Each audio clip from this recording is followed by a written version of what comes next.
Welcome to Bipolar Buddies. Bipolar Buddies is a space created by bipolar people or people with bipolar for people with bipolar, and sometimes it involves also people who don't have bipolar but who know a lot about the topic. It's also a space where we love free conversations. We love to address the issues between and or behind or among bipolar community. Um, Today, I'm very glad to have Sarah Fox from Rough Edge podcast as a guest. Hello, Sarah. Hi, thank you for having me. Now you're welcome because Sarah and I think we know each other like since 2 or 3 years because you welcomed me in your podcast at this time, Yes. Yep. and maybe we'll talk about it. And then we had a kind of exchange around the World Bipolar Day and challenge we'll talk about.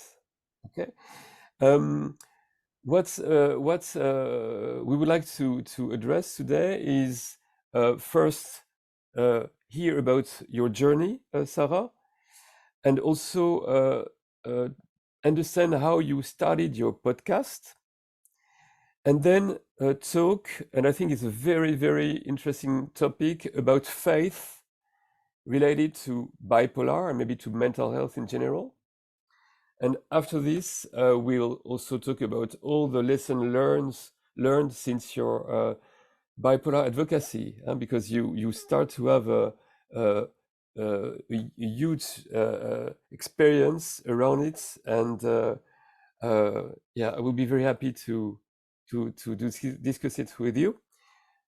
So, Sarah, first tell about yourself and about this bipolar journey. Yes. So as you mentioned, my name is Sarah and I was diagnosed with bipolar disorder in January of 2021 after having a severe manic episode. And for people who may not know what a manic episode is, the way I experienced it is by having a huge burst of energy. I was like very like high spirited. I felt like invincible. I felt untouchable. I felt like I was also a creative genius because I was planning out like a memoir that I wanted to write, and I was like just doing a whole bunch of things concerning that. But there's also a downside to mania as well. So even though I felt like I was like on cloud nine, there were moments where I was talking really fast and people couldn't understand what I was saying. I was incoherent. There was also times where I didn't sleep. I would just like have maybe 1 or 2 hours of sleep for a couple days, and then I would be like fine the next morning. And so that was something that was very concerning to me and my family. And then that mania went into more of a episode with psychosis. So I was like hearing things, I was seeing things, I was very aggressive. I was like being so vulgar towards my family, Mm, and also there was moments of like physical aggression as well. So mm, it was a very trying time for me and my family. And this episode lasted from after Christmas, around mhm. that December 2020, up until I got hospitalized for it, Okay. January 4th. Yeah. Sarah, one question. When you mentioned cloud nine and you mentioned a high energy and a psychosis, did it was it also a kind of a spiritual experience to you? Yes, I did feel like elements of me being closer to God. I did feel like, God was speaking to me.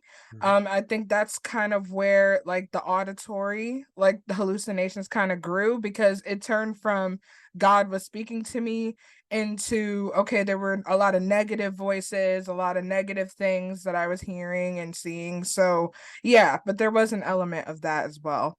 Okay. And then you were hospitalized, and what happened after? Yeah, so I was hospitalized in January 4th of 2021. And from there, when I first got to the hospital, I didn't really know like what had happened. Like I knew that something was going wrong to the point where I had to be hospitalized, but I didn't know the specifics of everything that had happened before. And so I was explaining to the doctors about my experience, and from that, they were able to give me my diagnosis. And when I got my diagnosis, one of the nurses, she handed me a packet and she was like, "This is your diagnosis. If you have any questions, you could just let us know." Mm. So I was like, "Okay, like this is very interesting." And so I went back to my room in the hospital and I saw the packet, and in big bold letters at the top, it said bipolar disorder. Okay. And my heart just shattered because I didn't really know what bipolar disorder was. My only knowledge of bipolar or anything related to bipolar was always negative. So Mm. I've always heard like, "Oh, you're being moody," or "You're being bipolar," or "Oh, the weather is so bipolar. It went from sunny to rainy, like it's so bipolar." So Yeah. I always thought bipolar disorder had a negative connotation to it. Mm. And so when I got my diagnosis, I was very distraught. I was also angry, and angry at God, angry at myself, because I'm like, where did I go wrong? Why is this happening? Like, why am I having this? And what I didn't know in the moment was that the information that they were giving me for the diagnosis was just information to tell me why I was experiencing what I was experiencing before. Yeah. Like, it wasn't a character flaw, it wasn't something that I did wrong, it was just the state of my condition. Yeah. But at that time, you took it like we tend to take it first time like first why, and then very often a kind of a denial because you are not really into information, I guess. So how did it go after this? Yeah, so after I got my diagnosis and then shortly after I was released from the hospital, everything was very blurry because I didn't really know what to expect upon being released from the hospital. And it's not like they give you a crash course and, like, "Oh, this is how your life is going to be after you have a mental health diagnosis." It's more of like, "Okay, we're releasing you.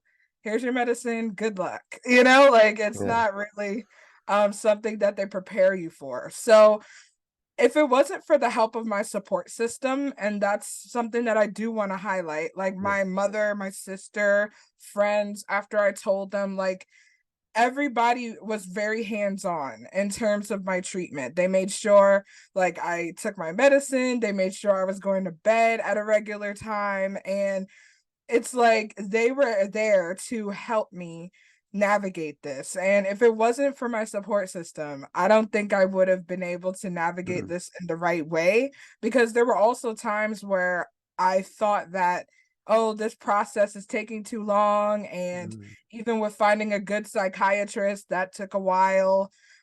So there were just a lot of, like, factors that made it seem like this process is very daunting and Yeah. very, like, challenging.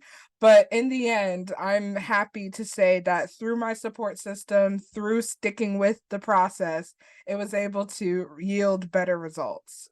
Yeah, but I think it's obvious for sure for us at this stage that bipolar is has to be a team sport. It's not something that you deal with on your own. And I was talking about the denial, but sometimes it's not even a denial. It's just that you you you are not yet into let's say the right modus, uh, and you tend for a while not to listen to everyone until you do. Uh, Right, I don't I don't want to say that you have to listen to everybody. There is a kind of a truth in between. There is something which is just right, and we tend to be just next to it before we get there. And for you, I mean, it's pretty. Your story is pretty young, pretty recent. How did it go after this? So you get the support of your family, and what was the following step? yeah, so, in terms of, like, actually doing the process of managing bipolar, I like upon being released from the hospital, I was able to first set up like my medication plan. Like that was the first thing that had to be done because I needed the medication to help me regulate my mood and to help it, stay Mm, stable. So with that, I was able to have a psychiatrist who was initially assigned from the hospital, but he wasn't really working for me. So I had to look for another psychiatrist. And I do want to highlight mhm, it's okay to change your mental health professional team. Like you don't have to stick with the same one just for the sake of sticking with it, you mm, know? So, yeah, that's something I had to learn because the first psychiatrist that I had coming out of the hospital, he wasn't as understanding, especially with the side effects. And mm, that was something that I needed a doctor to be clear on. Like if I'm telling you about side effects, don't say, "Oh, we'll just adjust the dosage." mm, No, just say, "Okay, we need to stop this probably yeah, because you're experiencing these things, you know?" yeah, So, yeah, I had to find a new psychiatrist, and that process was pretty it was a little bit daunting in the beginning because I didn't know where to look, but through having like friends who had their own like directories of like professionals and stuff. Like they were able to like send me some things and then long story short, mm, I was able to find like a good yeah. psychiatrist for myself. Yeah. I think it's very important to say this because as you mentioned, we tend to see okay, a psychiatrist has got the truth and so on, and I think it's one thing to know that you might need medication most of the time. Otherwise, it's an other path, which is can be, but it's difficult path. But I think part of the empowerment of people with bipolar is to be sure and to keep being seeking about the right diagnosis and the right medication because everyone is unique Right. in reaction to medication.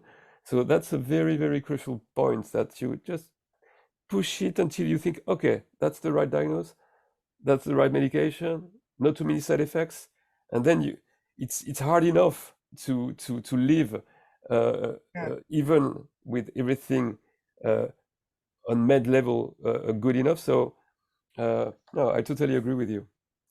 Yeah. So And it's a yeah, process. yeah, you got the right psychiatrist and the right medication, and Yes, then yes. Yeah. So following that, it was a process also to regulate the medications because like when you are first diagnosed, it's like you're given a certain set of medication that you need to take.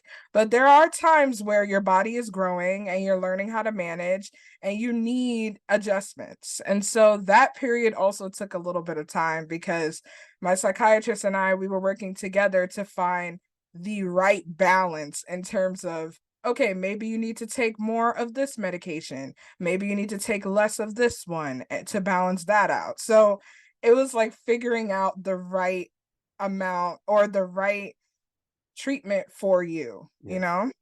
it's like Yeah. DJing. Actually, it's like with the right music, the right tone. You do it with your health actually until Yeah. you find it, and yeah, that's so you were then in a good place, and what happened? I'm very curious. Yeah. So once I found out the right medication treatment for me, it was like I was doing therapy at the same time as this. And so while I was doing therapy, I noticed that there were moments where I didn't really like connect with the therapist as much as I did in the beginning because she was also assigned to me from the hospital. Hmm, So I was on the lookout for another therapist, and then I finally found one who had the right balance of faith and mental health. hmm, So we were able to navigate a lot of things on an emotional level, on a spiritual level, and on a psychological level. And that was something that I needed for my treatment plan. So that was like a huge help in hmm, order to have me not only be more stable, but to also process through a yeah. lot of the things that I was dealing with currently. What kind of therapy was this? So this was like regular, like it was like regular talk therapy, but it had like foundations based in like cognitive behavioral therapy. Mm, It had most motivational interviewing, which is another one, and it also had the spiritual side where we use theological truths from the Bible to kind of inform, okay, the affirmations or just like truths that we live by in mm. the Christian faith. And so, yeah, just reaffirming those and the regular kind of psychological therapy, those two together were able to Okay. be a big help. We will come back to faith anyway, but then your process just continues, and there is one moment where you decide to let's say in a way come out and share. How Yes. did it go? Yeah, so with that, I did decide initially, I decided that I wanted to be a mental health advocate Hmm. only because I didn't want people to feel as alone as I felt in Mm, the beginning. And I was also looking for people initially who had experiences in a similar way as me, but I didn't really see a lot of people who looked like me and came from the same faith background as me mm, talking about what it is to live with bipolar disorder. mm, So that was a huge thing for me. And so a couple months after, it was just before September. So it was like end of August, early September. I wanted to create like at first it was a blog. I was gonna write a blog. It was kind of gonna be like a diary format to kind of just give people an experience of this is what it's like to live as a Christian Black woman with bipolar, mm. because that was my basis. And as I was telling my friends about this, they were like, no, I think you should start a podcast. Okay. And Fair I was enough. like, oh no, I don't want to start a podcast. I don't want to hear my voice on recordings. It's gonna be weird. Um, and they were pushing me to do like the podcasting thing. So I thought about it a little bit. And then in October of 2021, a friend of mine, she had started her podcast and she invited me to speak on it. And I was very nervous, and that was my first ever podcast that I was on. And I was like, you know what? I'll do it. And then by the end, I was like, oh, I need to start a podcast now. Like Yes. it was too fun and the experience was very fulfilling, you know? Yes. Yeah. And Yeah. so, Not yeah. surprised that you. I think sometimes you just need to do it to know that you can do it and that it's the best way to express yourself. And uh, I mean, and uh, the you I think you produce in between a lot of podcasts, so you Mhm. kept on. So tell about this because you grew a community through this. You spread the message. How did it go? Yeah, so initially in November of 2021, that's when I started the Rough Edges Yeah. podcast. And I it was just so interesting how it got started because I was just so nervous at first. Like I kept rewriting a script for the first episode and I'm just like, I don't know. And then finally I was like, you know what? I'm gonna hit record. And whoever this touches, like Yeah. that's who it's gonna be for. And fast forward to now, 2 years of Yeah. doing the podcast, I have met some amazing Mhm. people and yourself as well, like just talking about how to live with bipolar disorder, but also advocate for those who are struggling to do that. And I really love podcasting so much. Like it is just able to connect you with Yes. like-minded people and as you said, like grow that community so that Yeah. we can also be stronger together. So that's what I Yeah. appreciate about it. It's funny when you talk about community. I was thinking um, at our last podcast session, it was with Krista. Um, it went about the Messiah complex and like a hyper religiosity, so to say, and then we just we just checked that okay, so we both thought that we were like Jesus, and but the way the way we talk about it, it's such a normal way among us, and I think that's also something you do uh, very well. let's address the topic. And uh, I remember this podcast with you. It was for me, it was also like a press the button thing, because at this time I didn't have a podcast. So I want to thank you uh, to have been, maybe without knowing it, like a source of inspiration. Because as you say, you just, in a way, you lift a burden when you start talking and sharing. And yes, but because ever since how many podcasts did you produce? So right now it's 79. 79. Wow, Yep. I'm a very little player. I take my time. uh, And you said that you met a lot of different people. Uh, could you tell one or two examples of just exchanges you had which were really striking to you? Yeah, so one exchange I would say is the This is Bipolar podcast with Shaylee Hugendorn, and it used to be Julie Kraft, but I was able to do a podcast episode with them, and then they were also on my podcast. Mm. And it was really extraordinary because I had been listening to their podcast when I was released from the hospital. Yeah, And so to see that all come full circle and for yeah, all of us to actually talk with each other about our experiences, that was great. That was yeah. really good. And another one I would say is Avantika, who is the host of the Beautiful You podcast, and she does like general mental health and like, information on that. Mhm, And we actually connected through her Instagram page, and she was doing like a mental health like awareness challenge for the mhm. month of May. So she was just doing different challenges each day.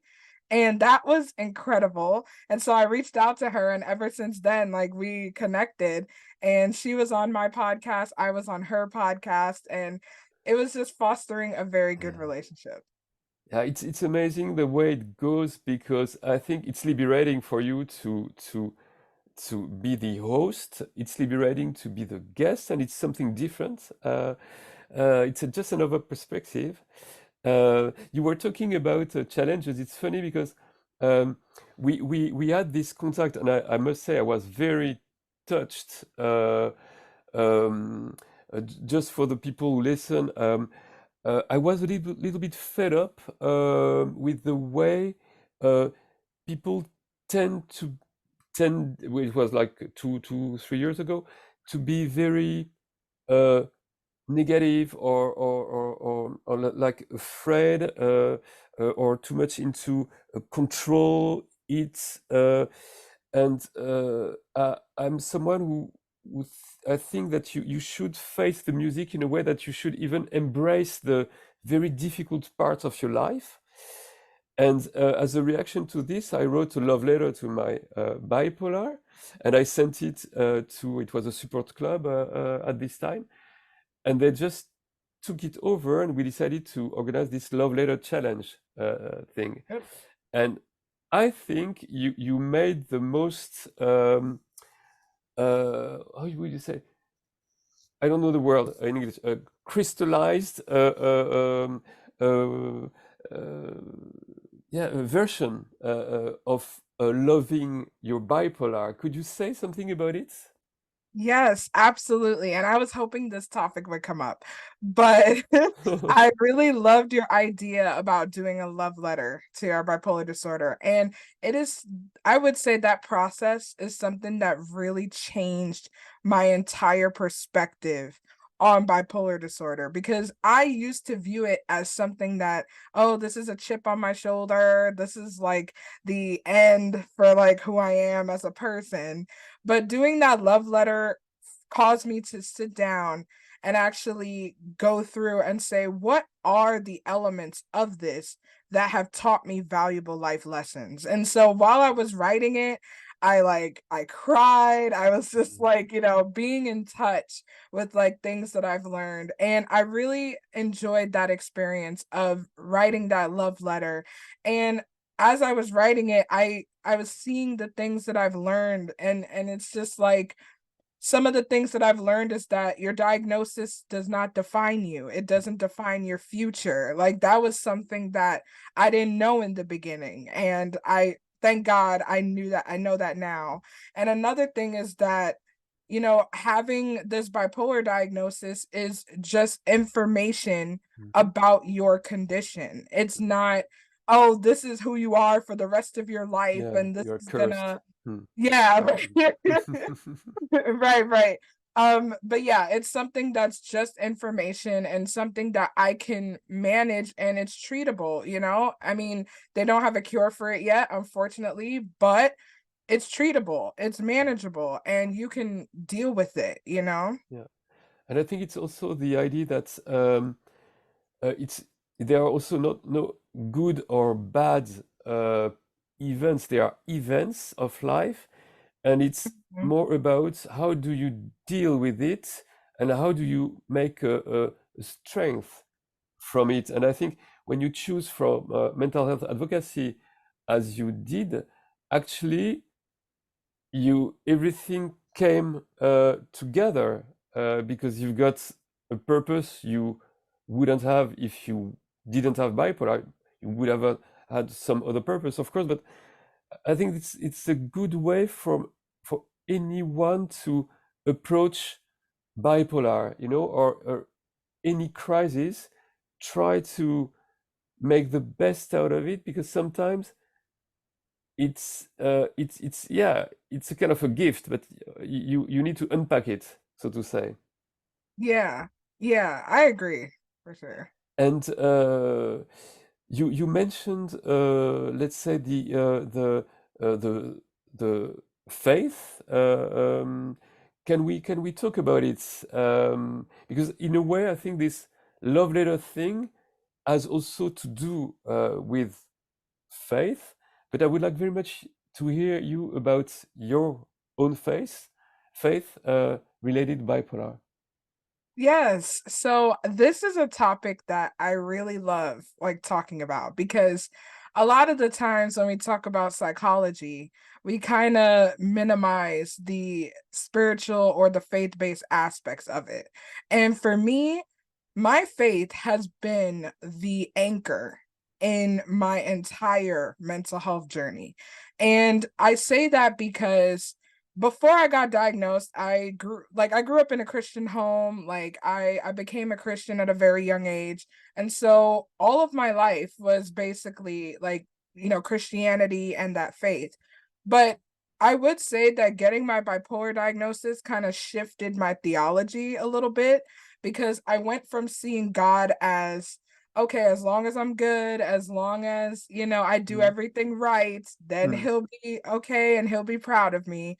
But this bipolar diagnosis made me realize how compassionate God actually is, and that He's not only good when we're good. He's good all the time. Like, despite what we're going through, he is the constant good in our life. And for me, and I'm not going to lie, there were moments where I did doubt. There were mhm, moments where I was like, God, what is happening? I did everything right. Why am I having this? But in moments like that, it's not to say, what did I do wrong or what's wrong with me? It's to say, you know what? This happened to me, but it doesn't have to be the end of what I'm experiencing. It doesn't have to be the end of my story. And through so much prayer, so much just analyzing and understanding my relationship with God in light of great sorrow. Because one of the biggest theological questions is where is God when I'm going through all these things? Like, why does God allow bad things to happen? And I'm still wrestling with that. But to me, I feel like God allows us to walk through things in order to not only strengthen us, but to give us the hope so that when they do reoccur, we have that anchor, we have that basis, we have that foundation to be able to walk through the rest of the bad parts. And so for me, faith helps mental health because the two can go hand in hand so that you would be able to take care of your psychological things through the mental health treatment, but also take care of the spiritual, the soul, the emotional, and have that hope while you're going through the process. Wow.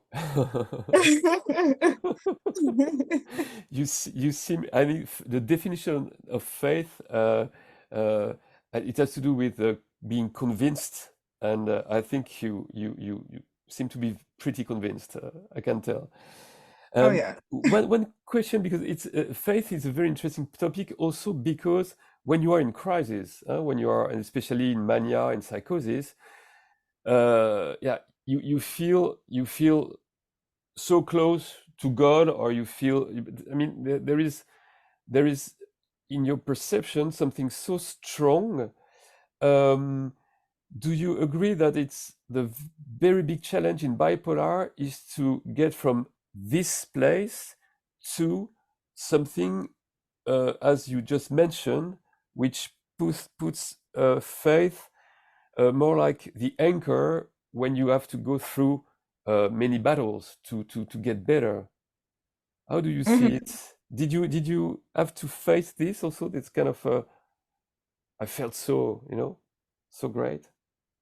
Yeah, so I did have to face that. Yeah, And I also learned in that experience because what you're describing is like, sometimes in mania, you can have like those like spiritual experiences, or you feel like you're very close to God, you feel like you are God sometimes, yeah, So in those instances, getting down to like, okay, from a manic episode into stability, that process is really learning that faith is not a feeling.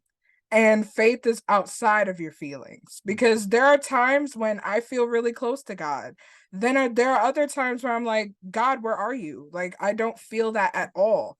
And that doesn't change the fact that God is there.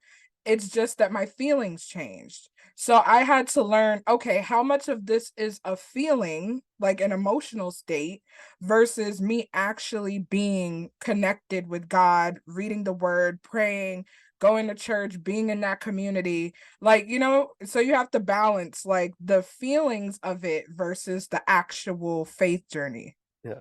You would say that God is always on, even you Yes. not feeling it because you are struggling. It's always on, and the word anchor that you used, I can relate to it.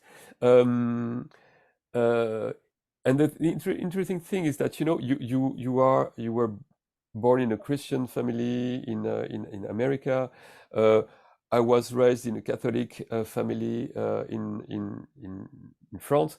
Um, the question is, okay, was I born somewhere else, with some other religion and so on? Would you say that faith is even something, well, to be, well, not disconnected, but which can happen wherever you are, and whatever form it can take? I would say yes, because a lot of the times it's kind of like the question of nature versus nurture. Like, oh, Exactly. if you didn't grow up in a Christian home, would you be a Christian? Mm, And honestly, I believe that no matter what home you grow up in, like you can have that connection to faith, mm, because it's a personal relationship yeah. that you have like with God. So regardless, some people, they grow up in Christian homes and they become like of a different faith, and vice versa. So there is like an element of a personal choice. Like it's up to the individual. It's like Mm. nothing that my parents could do, nothing that my grandparents could do could make me make that choice. I have to come to that realization myself and say, okay, I want to give my life to God, and I want to be able to live in that way. Okay. Yeah. Yeah, I relate to what you say. Um, I for me also, I think uh, faith is the thing which makes the difference when you you need like an horizon. Um, I coach since 3 years. I coach bipolar people, um, and I can see that, well, one of the biggest struggle, and when we coach people, that they are most of the time in difficulties, but it's very often like, being depressed, but being instead of maybe doing the necessary to get out of the depression, but this phase, which is pretty difficult. And then I know that what makes you get better has always to do with purpose, and purpose can take many forms.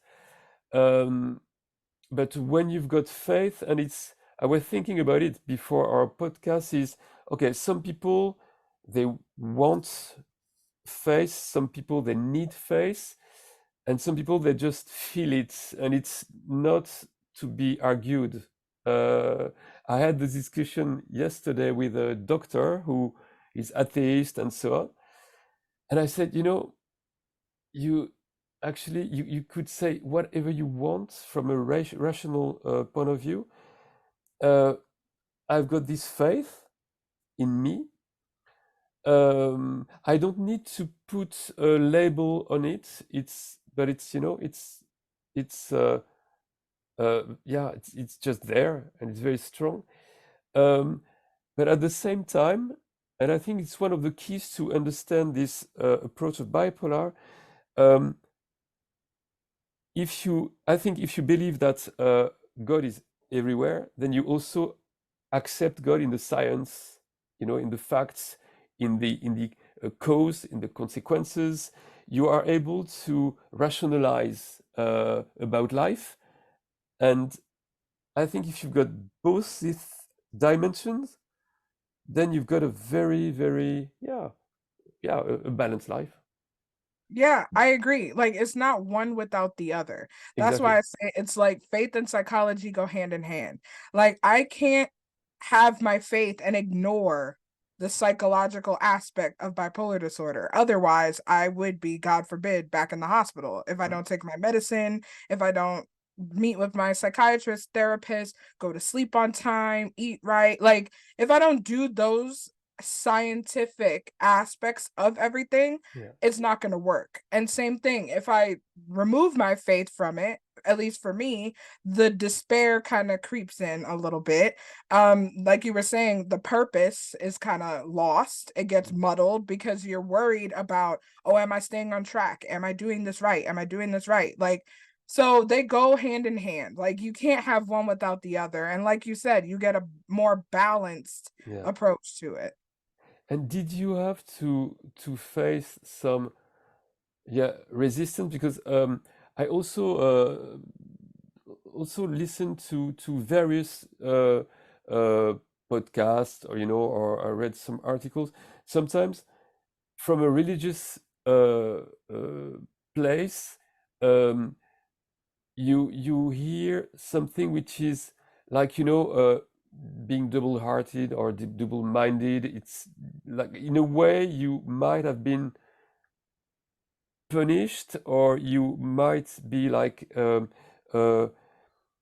being lost soul, so to say. There is a stream. Maybe it's decreasing, but there is this sound of voice. Uh, how do you react to it? Yeah, so with that, there are a little bit of like setbacks to it Mm. because on the one hand, it's like with the Christian community specifically, a lot of them don't really, I mean, we're kind of getting better, but we have a lot of work to do. Yes. But there's not really much of an awareness Mm. of how mental health can affect someone. And so we look at it as, oh, you have a lack of faith. Or, oh, as you said, you're double minded. Or, oh, some people say, oh, you're demon possessed. Like, Yeah. there's not really a clear awareness in the church community. And for me, that's another reason why I wanted to speak out because Yes. I wanted to show that, hey, you can't get rid of the psychological aspect. Yes, the spiritual life, it is good. The routine, the rituals, they're fine. But you can't ignore the actual brain science and the brain chemistry behind it and what is good for treatment. So there is a resistance there. I will say, like in my encounters with, doctors and people who study like the psychological aspects, and some of them aren't Christian either, and Mhm. they have been able to provide me with some great insight. But even with that, they are curious as to like how faith does play a role in Mm. all of it. So it's just interesting to see that in the faith community, there's some resistance. But even in the scientific community, there's like a bit of a curiosity as to Yes. like how faith actually impacts this, So that's Yeah. interesting. The doctor I was talking to yesterday, he said, "I envy you." I wish, I wish, I wish I had this, So he, because he didn't feel it, he tried to, in a way, to dismantle it or to, But he said, Mhm. "Yeah, but I also feel that you feel it, and so I think that's a huge gift." And Sarah, how do you, do you how do you practice your faith? Is it praying, going to church, meeting with people from the church, the community? Uh, do you do some other spiritual exercise like meditation, or how do you express your faith?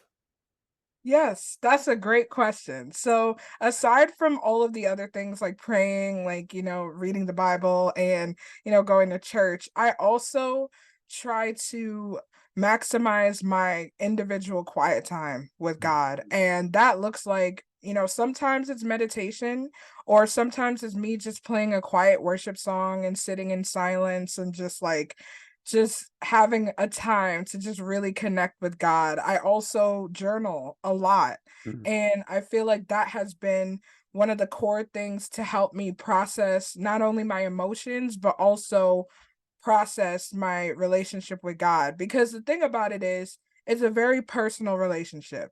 mm. Yeah, you could do all of the rituals and do all of the things, but if you don't have that personal connection with God or cultivate that with God, that's where your hope and your anchor comes from. It comes Yeah, from that relationship.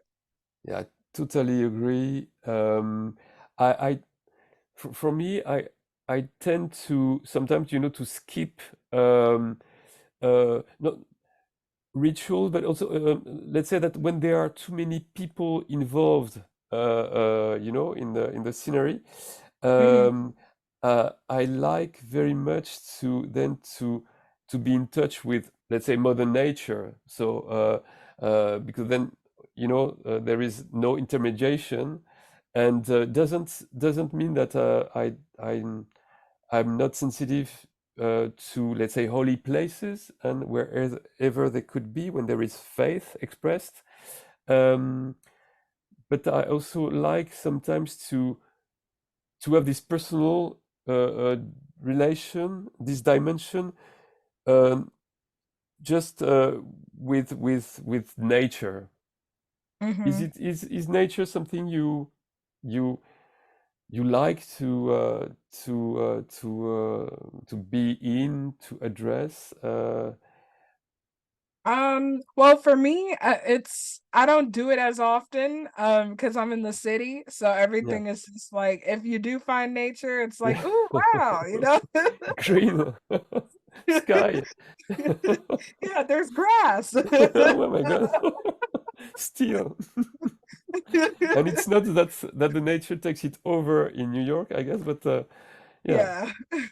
Yeah, but I do like sitting by the water. I love, like, watching the water, like, sitting on the promenade or at the pier and just, like, watching the water flow, like, I really love that. Yeah, it's elements, so to say. Okay. Yes. And what is your, let's say, your ambition? Now you've got almost 80 podcasts.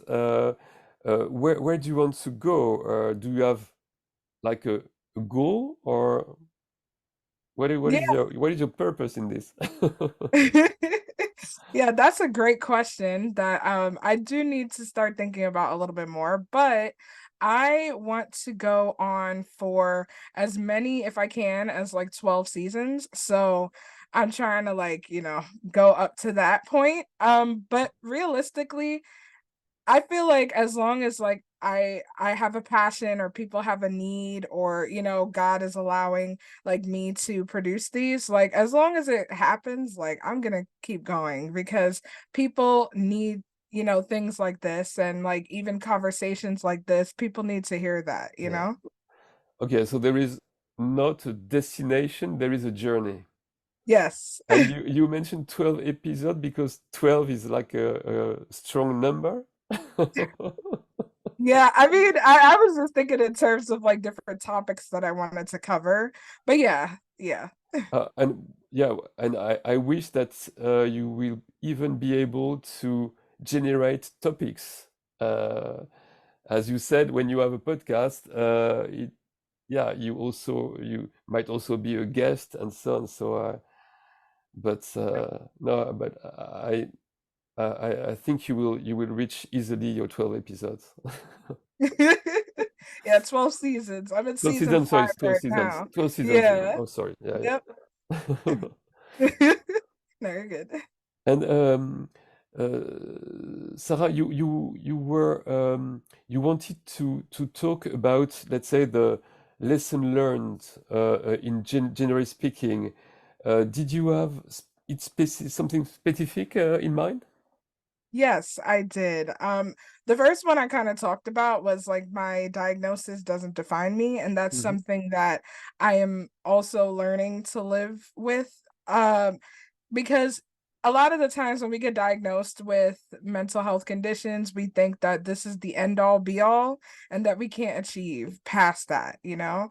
And thank God I have been able to still like thrive, like go to work and, do all of this at the same time. And so, yeah, I'm thankful for being able to get to that place where I can say my bipolar diagnosis, yes, something I have to live with, but it's not something that holds me back or it's not something that's a roadblock in my life. So that would be the first one.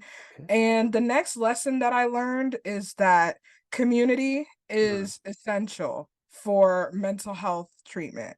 And I can't stress this enough. Like, we all need each other in order to move forward and in order to heal. Like, I can't express enough how much my support systems have helped me, like my family, my Yeah. friends, and my church community, and also my mental health community online and through the podcast. Like, you guys really inspire me to keep going and to keep on doing the things that I need to do to make sure that I'm better. So, yeah, those are two major ones. Yeah, they are major for sure.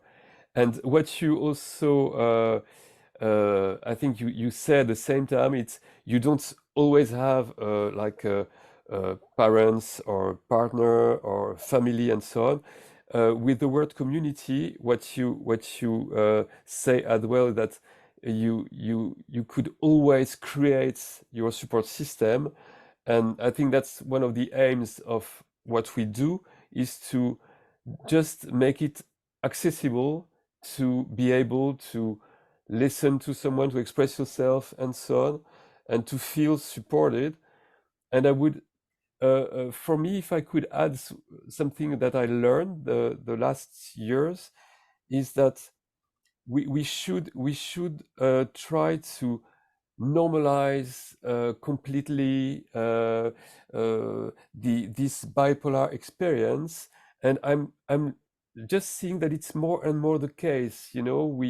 We had very good conversations about psychosis, and it sounded like the I said it at the beginning, like the most normal thing, and it allows you to deconstruct it, to address it and to make it less like either taboo or something that you should let's say regret or whatsoever. So all these kind of exchanges, they just contribute to the yeah, this good evolution. Mhm. um, Did you have any other points you wanted to address? Um, no, I feel like this was a very helpful conversation, and it's been good to connect with you again Yeah, after, a couple of months and stuff, but yeah. it was really great. Thanks for having me. No, thank you very much, Sarah. I think we mentioned very important topics, and even if, let's say, the faith can be a very, as you said, personal thing, I think it's universal at the same time, and uh, it's yeah. I think that's what we have in common. That it was this anchor that never let us totally down, and uh, not that everyone should have it, of course, but just know that yeah, there are people who thrive with it, and you are a great example of this kind of people. So thank you very much, Sarah, and we keep in touch and we go on with the battle, and because it's a struggle also, and yeah, see you soon, hopefully. Thank you. Yes. Thank you.